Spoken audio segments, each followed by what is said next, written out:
Texas Democratic lawmakers who returned to the state for the first time in 2 weeks after leaving to block the Republican efforts to redraw that state's congressional districts with the hope of giving the GOP 5 more seats in the House of Representatives. By leaving the state House was unable to reach a quorum during a special session, meaning they were not able to conduct any official business.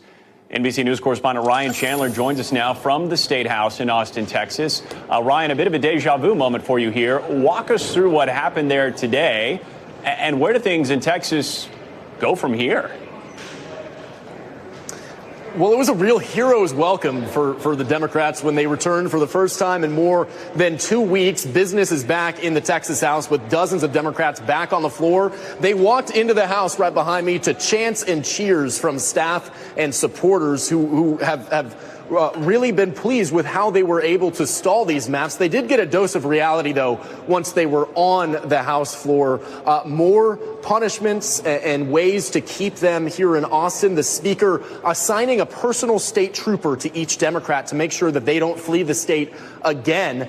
Democrats not pleased with that at all. They say that they are not free to move while they are here in Austin. I talked with one Democrat, though, out of North Texas about what the strategy is now. She says that they are going to take these fights from the House floor into the courts.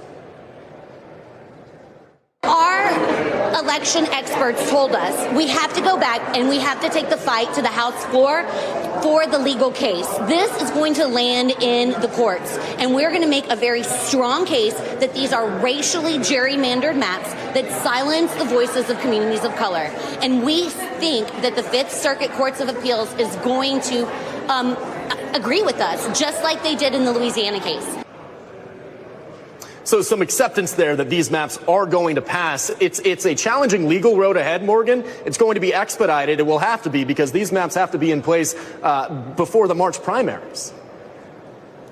So, Ryan, amid all this redistricting drama that's been playing out, we know there's other agenda items the State House needs to address, including, of course, that response to the deadly July 4th floods that impacted the entire Texas Hill Country. What odds does that legislation have with this new session? Oh, that will pass. That is a bipartisan priority that has not been treated as a priority, frankly, up until now. Redistricting has taken all of the oxygen out of the room, and the quorum break did stop work on everything, including those important flood bills. But an update there, Morgan, the governor added a new flood relief item to the special session call for this month. He's asking lawmakers to look at camp safety, the kind of regulations and protocol that are in place to make camps along the Guadalupe River safer, to make sure that warning systems are in place so that a tragedy like we saw at Camp Mystic never happens again. Morgan.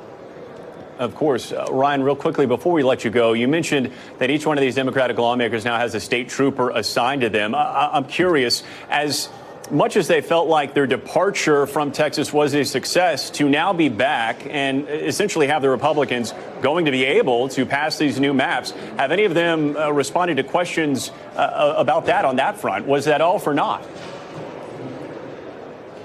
They are claiming victory for 2 reasons. One, they were able to stop these maps for another 2 weeks. 2, they say they put pressure on California to pass that trigger bill, that retaliatory map that would add 5 Democratic seats to California to cancel out the 5 more Republican seats coming to Texas.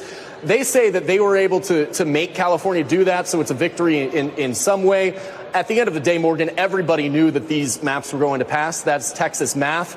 But they were certainly successful in getting the attention of the nation on this. No doubt. Ryan Chandler breaking it all down. Ryan, thanks so much.